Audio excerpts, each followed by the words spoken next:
Now we can go back and analyze it, right? So if we accuse him of wanting money, he did it all because he wanted money, then we analyze his life. We see, first of all, what he lived in, and it was basically a room that was only 6 feet by 6 feet, that had walls made of mud and palm stalks, and it had, you know, just a simple ceiling that would sometimes leak, and they had basically no furniture, just a mat and like a pillow stuffed with palm fiber and a clay pot and another broken cup, something like that. So now you don't see any wealth in his life. You see his wife Aisha radiallahu anha, she used to say that sometimes for 2 months there wouldn't be a fire lit in his home.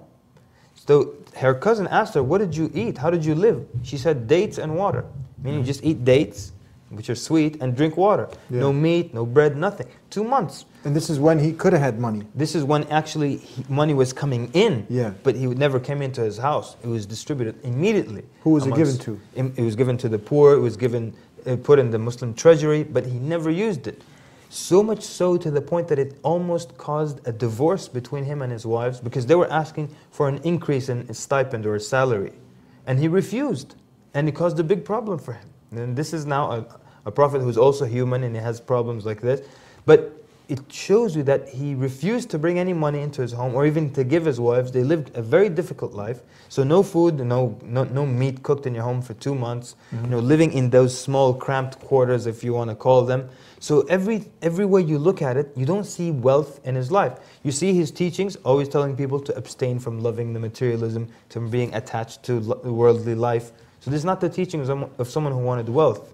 At the same time, you also see things like that he would get a lot of wealth. He would get 10,000 camels or goats or sheep or gold coins, and he would give it all away and come back home. All to the poor. All to the poor and come home empty-handed. Who does that? Someone whose motive is money, that's not what they do. And interestingly, when he first started his message, and I think you remember this very well, when he started his message, they came to him and they said, leave this. If it's money you want, we'll give you money.